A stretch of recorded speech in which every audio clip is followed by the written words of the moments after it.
Oh, the world sure feels noisy and a little unmoored. Same power structures and playbooks, different decade, but same outcomes. What? We need to change the game. But Women Advancing isn't about fixing women. We're busy reorienting leadership for the world we're living in and the one ahead. I'm your host, Kate Byrne. Each week, I talk with the women shaping what's next. Join us as we reset the compass on Women Advancing.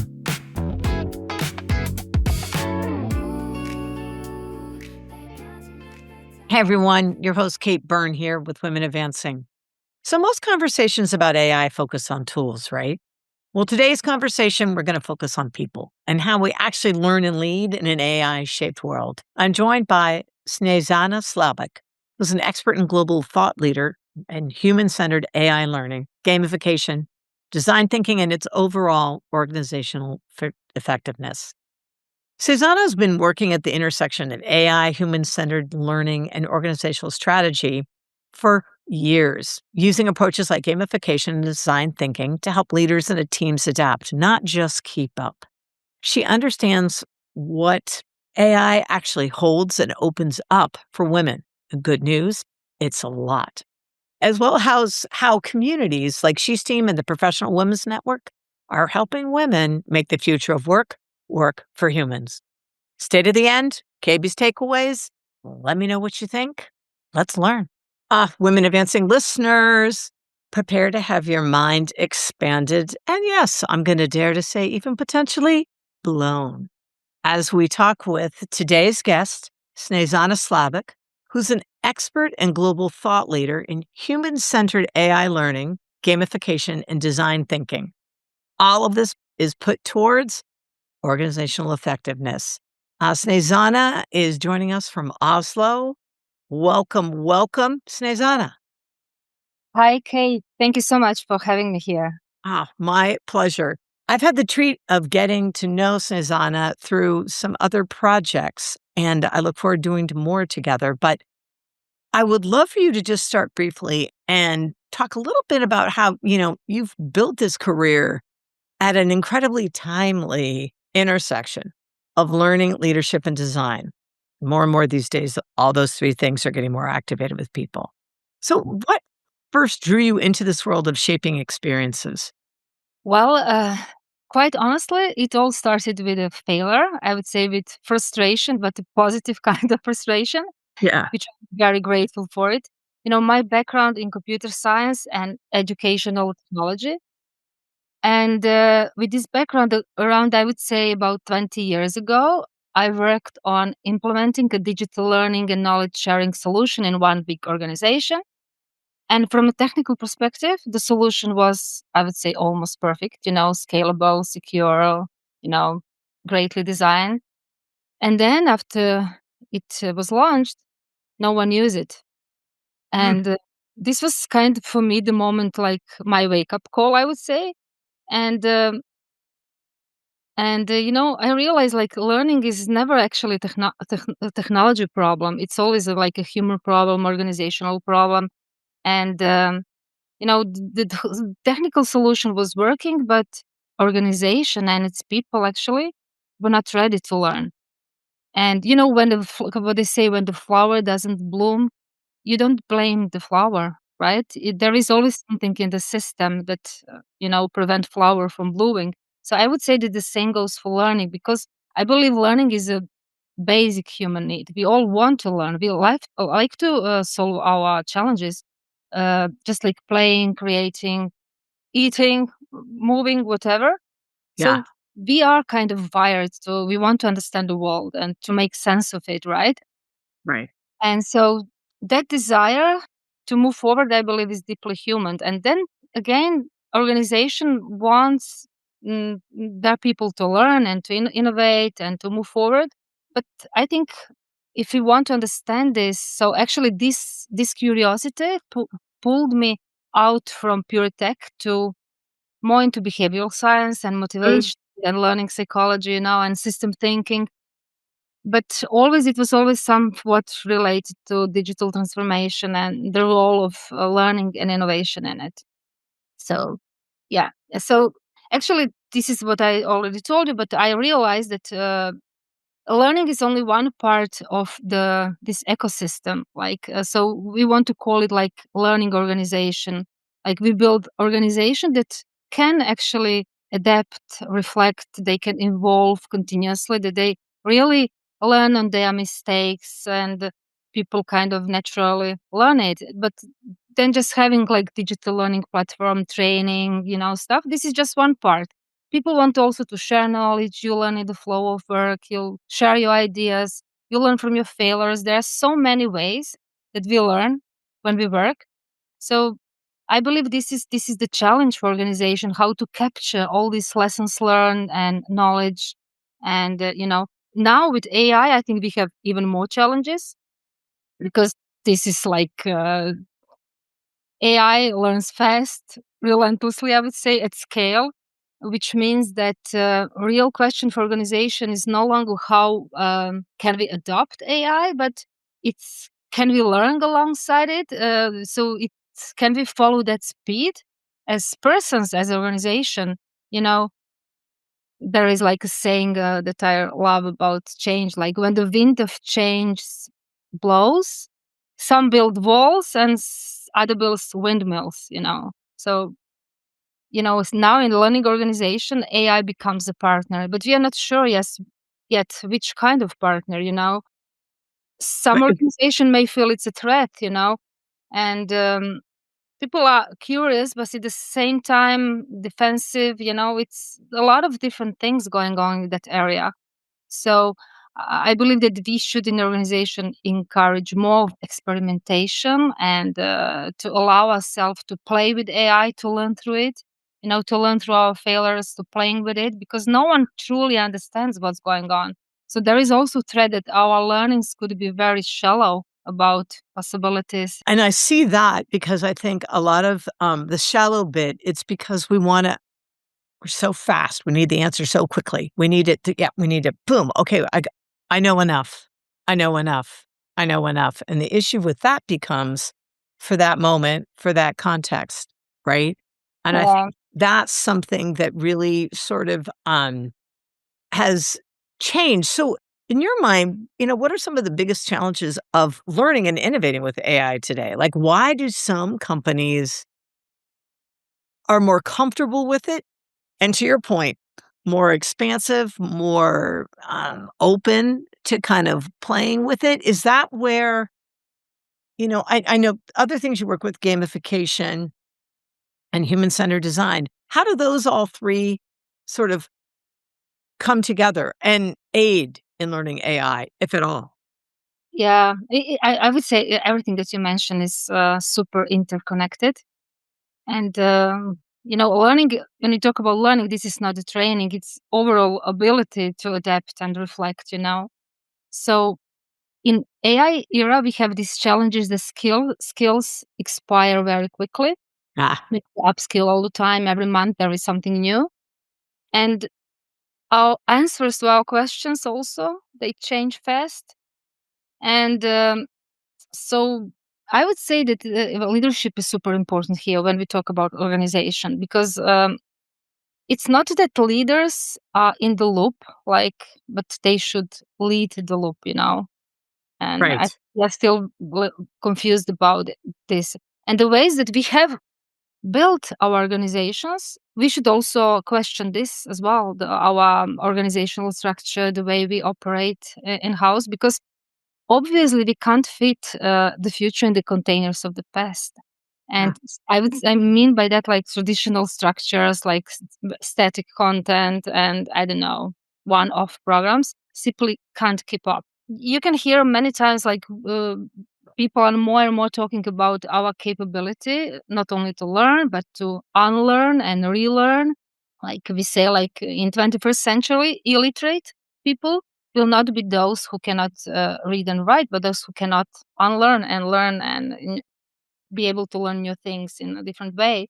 So the question is, are we building organizations that are capable to learn now? In your mind in that, because I think that's really interesting, and one thing that came to my mind when I heard you talk about how, leaders need to be sort of lead the loop, right? Yeah. And one of the challenges I know right now, we have so many different, generations in the workplace. And part of the issue, a lot of people are saying, is because the folks at the top, sort of the boomers and even the silent generation, those who are still there, aren't giving up their jobs. They're holding on to dear life for a lot of different reasons, right? Everyone is living longer, has to work longer because everything's so expensive. This might cause or force an issue where those leaders will be passing that baton more often, right? Like they'll have to, because they won't be the right folks. There's a different skill set that needs to kind of lead the helm. And so with that, do you think there'll become this sort of situation where there'll be senior older leaders who will be sort of more like, for lack of a better term, Yoda? You know what I mean? That wise one who will really sort of be not the keeper, but leading the intellectual or the humanistic side, and the younger crowd will be the ones who are really understanding and connecting the dots and seeing how the new systems should be built with this technology. So you have less friction and more collaboration and less threat for the older set. Yeah, very good point, Kate. Mentioning Yoda, I really often think of Yoda as a teacher of this kind of wisdom, like Yeah. do or do not. No, there is no try. Like it's Yes. not a pressure, but not as pressure, but as presence. A good reminder that like transformation really asks for our commitment. And when he says that like failure is the greatest teacher, he names something I believe deeply human. Like growth come really from our experience and our reflection, and actually to our willingness to begin again. Even Jedi Order fell not because it lacked knowledge, but because it clung too tightly to what once worked. And this is exactly the situation that we are now at. Like we know what worked up till now, up to now, and sometimes we are not willing to change. And this is actually very much discussion about change management, how we navigate that change, and how we catch up the speed and evolve. Yeah, with So it. question, what would be some things, or are there a few like easy to do motions that folks could put into play that both encourages themselves to get more comfortable with change and letting go, and learning, kind of opening up a curiosity, and then thereby helping their organizations? Absolutely. I've been using many different tools and approaches, and actually in different companies where I worked. Personally, I love very much appreciative inquiry, change management approach. When you introduce change, so you appreciate. You start with appreciation of already works, and actually because people are afraid of change. People are not afraid of change, I would say. They're afraid to change themselves. And when you include them, so they are like ambassadors of change. So they're the ones that will create the new change. So I love that approach. But from mentioning from all these tools, like I especially appreciate like gamification, like adding the touch of playfulness into serious things, and also human-centered design. These are the tools I discovered many years ago, and actually they stayed in my toolbox, and because they are deeply actually interconnected, and both will help you make a systems or products or learning experiences much more playful and human. So plays actually creates safety. Mhm. Interesting. Safety creates experimentation. When you feel safe, you are not afraid to failure. So you will experiment. You will just go beyond borders. You will go out of your comfort zone, right? Mhm. And then experimentation is actually the engine of innovation. And we love to be more innovative and to learn. And gamification is not just to make work fun, to add all these cool points, badges, leaderboards, and you think this is gamified. It's too much. It's not the essence. Is that like we like to play with systems. We like to see consequences in the play, trade offs and behaviors, not just some concepts on the slide and take some training course. We like to, learn through play. So we have like as if experience. Yep. And sometimes in 30, 45 minutes of playing well-designed, serious game, I would say, you learn much more than months of learning. So, and in the same time, I would say human-centered design. That's what I'm not yeah, share a bit about that. Yeah, like this will, I think this, I don't know how to call it, a methodology approach, because you can use it in so many different ways. But I think that this approach would keeps us honest in a way. It Hmm. forces us to start with like what are the real human needs, not some assumptions. Like, and when you combine this with gamification, then you can create experiences, and people are engaged in those experiences. And I think this is something that's really, that's real power of play, because when the term gamification was first coined back 20 years ago or something, so it was like we used to think of gamification like, okay, we will gamify some maybe applications, learning materials and stuff.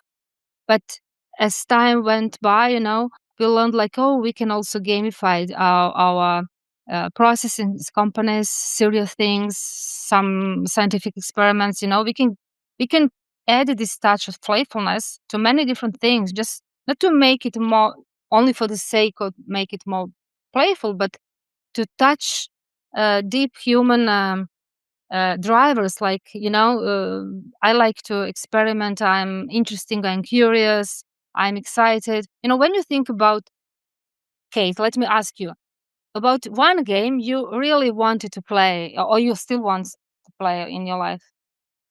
Well, What's so there's a couple things. I mean, there's new ones like Quick, Quick, Quick, which is really, really quick. I okay. I also love I mean, this isn't necessarily a game, I guess, but, like, I love dominoes, and my husband loves Monopoly. So those are, like, old school games. We all have different games, but if you, for example, had to single out one emotion why you love to play this game, what would be like the essence, like curiosity, stimulation? Yeah, yeah. So for me, I feel alive.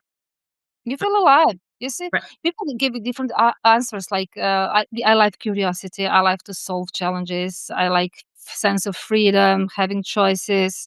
For me, Be in control of my progress. Like you have autonomy. I'm curious of seeing where it goes. Like, how's the game gonna play out? Yeah. So, Eh this is so natural. Like I believe that we as humans beings, we just love to play. And when you take a look at gamers and players and some statistics, they pay monthly fee to play with other players World of Warcraft, for example, Yes. and they just pay. They're willing to pay money to be able to solve challenges, to innovate solutions, to be exposed and and in the other side we have organization where we also have people like multiplayer online games, for example. We want them to collaborate, to be loyal, to trust, Yep. and so when you compare these two systems, so we are dealing with the same elements, I would say, It but then the games show us that like they're much more successful when it comes to engagement and motivation. Yeah. Well, and I think I love the notion of rather than and words matter. I'm a big thing about words. And to me, you just said something I think is just such an example of this. Rather than, and maybe it's a euphemism, but rather than consequences, really through gamification, you see trade offs. And that's Ex- really scenario playing. That's what a consequence is. But it doesn't have like consequence, life or death, right? That severity of feeling. It's literally, okay, these are the trade offs. You can have this, you can have this. It's almost like when you're talking with a little one and yeah, giving them choices and trying to figure out what they want to do. It to me is a gentler, more palatable way of experiencing evolution. And that's another one. People don't like to change, but if you ask them, oh, would you like to evolve? Well, yes, of course, I'd love to evolve. yeah, Same thing, same thing. Because that yeah. evolution that sort of changes. And it seems to me um, the beauty of human design added to this is it provides the relevance to you. Kind of it gives you the so what. Like it Fantastic. Yeah, right? exactly, exactly. I think. with human-centered design, with this approach to whatever we do, like, especially when we design new products or, I don't know, new services, we don't optimize for efficiency at the cost of humanity. We keep this humanity very important element. Like, who is this really for? What behavior are we shaping? Like, what emotions does the system create? Because AI today can give us all of the answers, and but we still need to keep this human element when we are innovating and creating, because without this, AI will just scale biases, Yes.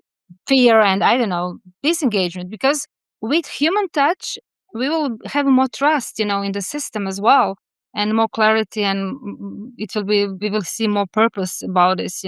What is human-centered design? Maybe it's we explain a little bit for those who are not familiar with Yes. it. So, often known also as a design thinking methodology that was very popularized by Stanford last 90s, I would say.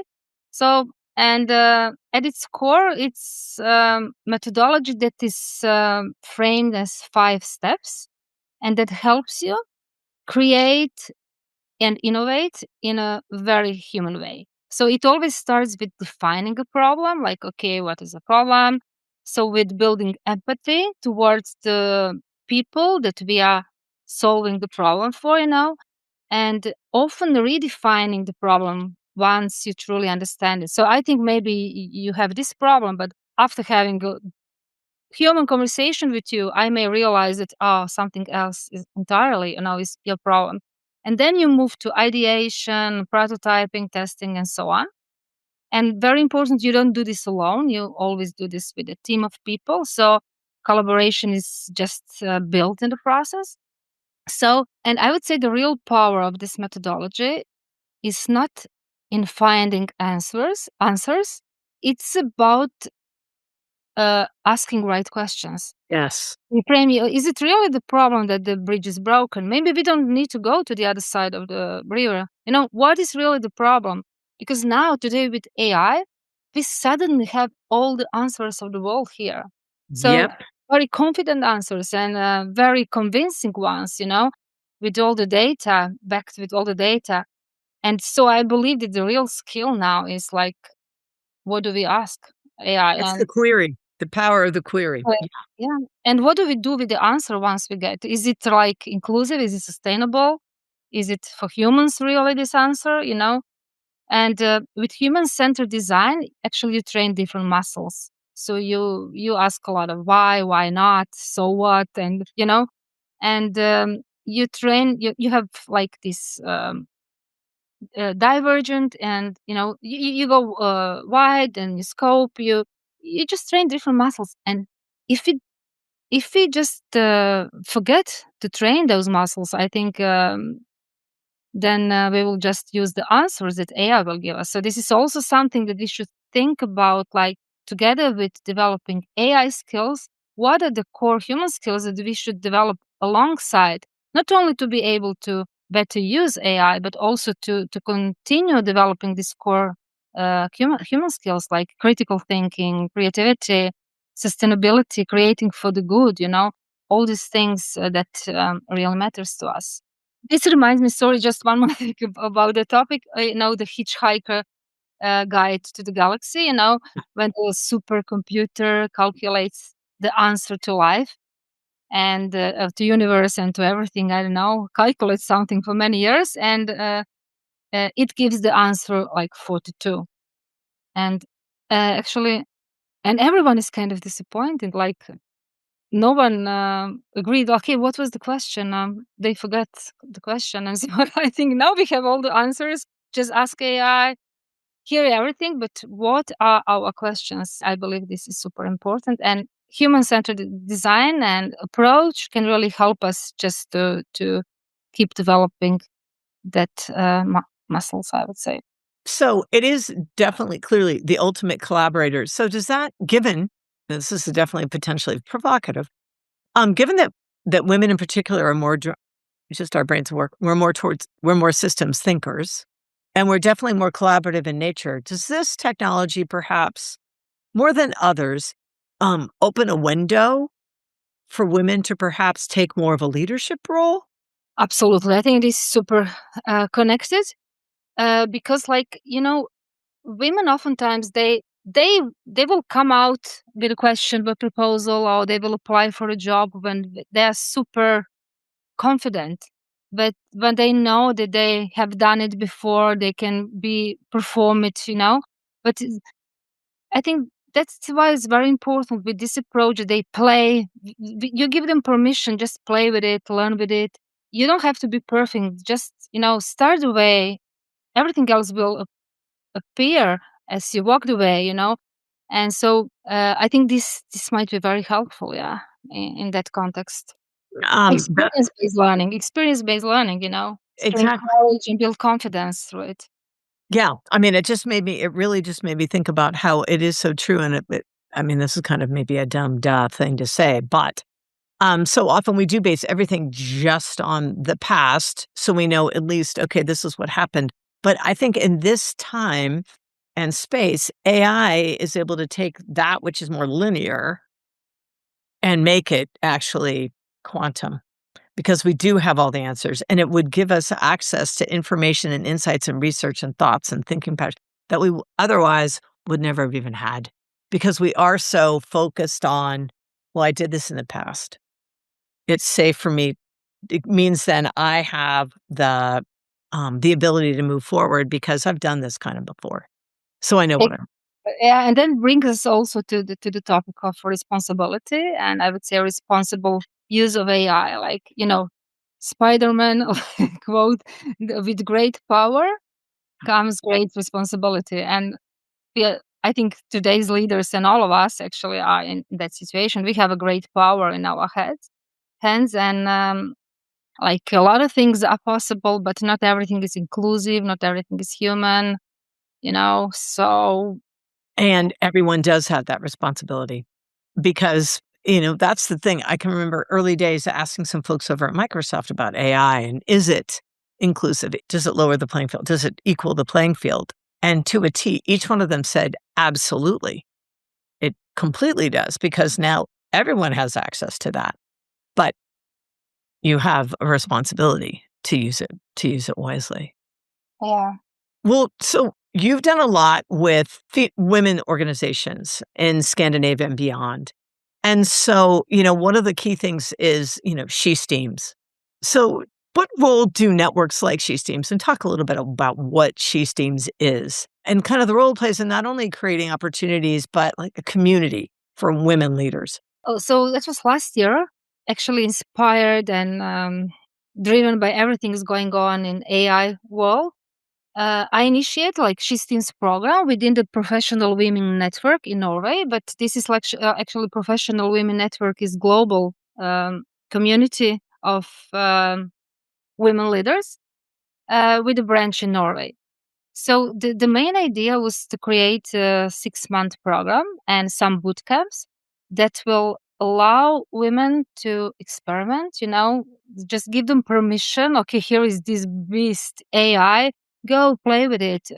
Learn how to create prompts and then, okay, learn how to make it in a playful way. Use what human-centered design is, how you can use it when you innovate together with AI. Because at the end of this 6-month journey, we all also had a final hackathon. So women had challenges and they had to like sort out innovate solutions together with AI. So I think this is first time like since I'm in that job, like you have like 5 women around the table plus AI. So you need to collaborate with AI, but you need to also come up with your ideas. So that's I think these kind of programs are super important to create space for women, to give them permission to play with something what's going on out there, because there is always like possibility that they will stay behind, like only men will shape into AI, step into AI, shape the future, because they don't feel like we are not ready yet. No one is ready. But just it's about more about building confidence to understand what's going on, breaking through this all these invisible limits, that actually stop many women to be bolder. And when you come in such community, you ask question, you take space, you don't care if you're wrong, you don't have this problem like I don't know something. Maybe if you are a leader in traditional organization, you don't want to admit. So I think it's super important that women support each other, mentor each other, connect, play with technology. So they are much braver in out there than. Well, and that's the thing. You just said a key phrase, permission to play, because I think because still there is such a kind of classic linear male dominated severity. You've got to be tough. You got to be competitive. We may be all those things, but we may express it differently. So the whole notion of it's okay for us to actually be us, be a little softer, be a little more playful, be a little bit more experimental without a consequence of meaning, oh, we'll never get ahead because no one will take us seriously. If I Yes. play, I won't be taken seriously. I know for myself, I have a very playful nature.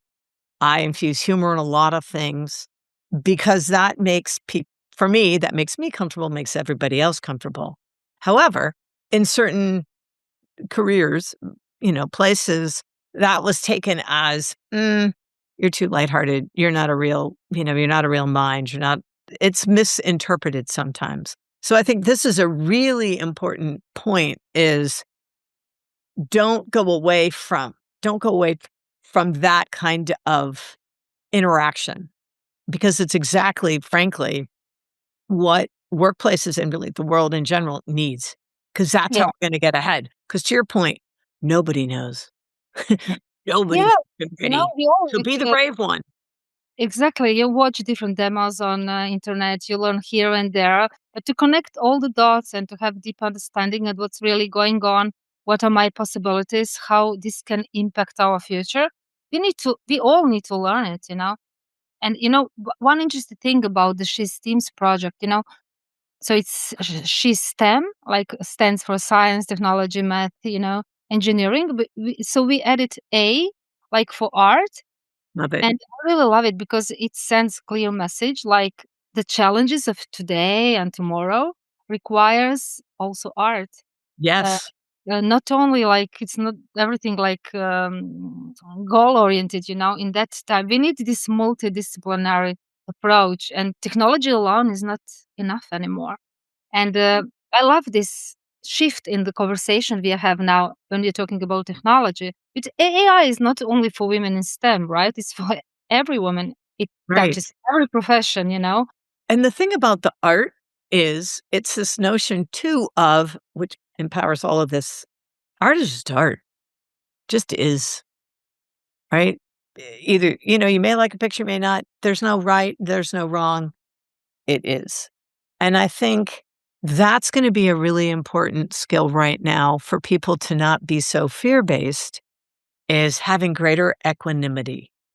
Good thing, So bad th right? abs- So, kind of absolutely, art involves it just motivates you to be brave. You need to be brave to push, and brush and vulnerable. Yes. sports and vulnerable to expose yourself. And now we are back to human-centered design. So before we come up with solutions, usually we have a challenge, we have a problem, and then we are coming up with ideas. And if we include art elements before oftentimes we jump too quickly on solution without allowing us to what we really think, go deep, into not just learning fast and learning slow, but Yeah, to fail fast. allow, Yeah, yes, allow ourselves to be creative and to be friend with our own creativity, and art can help us a lot. And after we are relaxed in that way, then the ideas in the brainstorming session will come up. You might be totally surprised with the quality of those ideas, and you just warm up a little bit your brain. exactly, and it reminds me of everyone think about, a meal or meat or wine. If it marinates, it gets all the flavors, it takes on nuances, and it's so much more satisfying, and it solves all sorts of it's so expansive. So, this kind of practice with human-centered design and the gamification, it allows for ideas to marinate a little bit. And then frankly, most likely, probably be better longer term solutions for the context at hand. At least we know that we did our best, we did our best. We didn't take it like on the surface and just jumping because we don't have time. There is a quick solutions, quick fix here and there. And because we need to also train our brain to be able, Right. this will make us intrinsically happy. Yeah. Exactly. It's a solution. It's not just a checklist. Yeah. Oh, Snjezana, thank you so, so much. Oh, I could go on and on with you, and I may. In future subsequent offerings that I'm thinking of doing everyone, some LinkedIn Lives, some YouTube videos, and then also Women Advancing Summit later on this year. So stay tuned for that. But I can't thank you enough for this. So many nuggets. And I'm so glad our paths have crossed, and I look forward to continuing the conversation. Thank you so much, Kate. It was a pleasure talking to you. Thank you for having me. Until next time. Bye. Oh my gosh, I told you your mind would be somewhat blown and expanded, if nothing else, for sure. For KB takeaways, some things that we knew, but also some other ways of looking at this world of life that is including so much more technology in each and every day. Query is queen. I would say, we had a very deep conversation about AI increasing accessibility. I think there's huge opportunity for women here. Snjezana completely agreed. Mainly one of the reasons is we're so much more of a systems thinker and we're much more oriented towards collaboration, a bit more patient. Far too often, in the past, the world has been wanting to quickly solve. And quick solve is already inherent sometimes, a quick fail, because it works for just one little solution. And sometimes by letting ideas marinate just a bit, you get longer lasting solutions that actually answer additional problems that you may not at first glance even realize you had. I think illiteracy, the thought that that's going to come to mean, sure, you can't necessarily read, but you also don't understand or are not as tech savvy. I think that's been a generational issue for centuries. And maybe this is an opportunity with so many different generations in the workplace. We can uncover and fix that. You can't solve for the future by sticking everything in the book of the past. It's just too expansive and it won't work. We're already seeing that. So many of our systems right now are coming off. And lastly, I really loved the thought of gamification, which is literally just making creativity, new solutions, and putting them into place a safe haven, really. It's a playing field that's much safer. And the thought of, instead of looking at everything so heavily, so severely as a consequence, which it is, coming to realize everything as, hey, it's a trade-off. Maybe it gives us a pause and we're able to take more of a hawk's eye view so we can better see short-term and long-term implications simultaneously.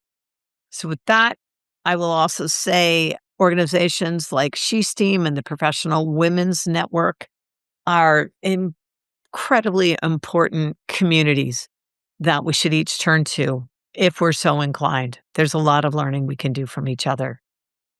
So join the circle and let's see how we can make the world a better place. And with that, thanks so much for listening. I really appreciate it. Please reach out. Let me know who else you'd like to hear from. Until the next time in the next conversation.